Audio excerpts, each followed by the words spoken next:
Capital letters may seem like a necessary part of language, but the meaning of a word doesn't actually change depending on whether it's uppercase or lowercase.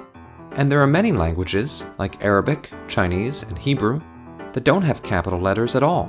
So what are these letters really for? The English language uses an alphabet that is thousands of years old. This alphabet was originally used by the Romans to write Latin, having been adapted from the Greek alphabet in the 7th century BCE. There are a few noticeable differences between this classical Latin alphabet and the modern Latin alphabet English uses. But the biggest difference might be that the Romans originally had no lowercase letters. Roman buildings don't say Julius Caesar, they say Julius Caesar. As this example shows, the Latin alphabet also didn't have J's or U's yet. This all-caps writing is called majuscule, and it was the only form of writing for quite a while. Majuscule's appearance was partly influenced by the early tools for writing, which involved carving letters into stone. And it was a lot easier to write big capital letters instead of complicated lowercase letters. It wasn't until parchment became the preferred writing material that smaller letters came into play. Scribes in the 3rd century CE used a writing form called uncial script, which took advantage of parchment writing by adding more ornamentation to the letters.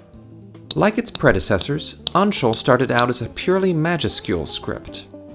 But as time went on, scribes started mixing in non-majuscule letters. These letters weren't originally governed by any writing rules. They were entirely stylistic, and so could be thrown in whenever the writer wanted. In the 8th century CE, an English monk popularized a new style of writing, Carolingian minuscule. It was named after another supporter of this new script, the Frankish king Charlemagne, who was a big believer in the power of literacy. While it wasn't the only lowercase writing in the world, it became massively influential and formed the basis for lowercase across Europe. This new style was beloved because it was both easier for scribes to write and easier for others to read. The earliest capitalization rules were different from what we have today. For a book, titles were to be in all caps, subtitles in a mixture of upper and lowercase, and the body of the text in all lowercase.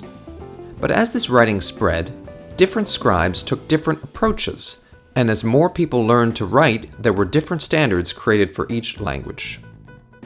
Today, we still capitalize based on the centuries-old standards, but it does differ slightly from language to language. German, for example, capitalizes all of its nouns, while English only capitalizes proper nouns. Though for the most part, English tends to capitalize far more than other languages that use the Latin alphabet.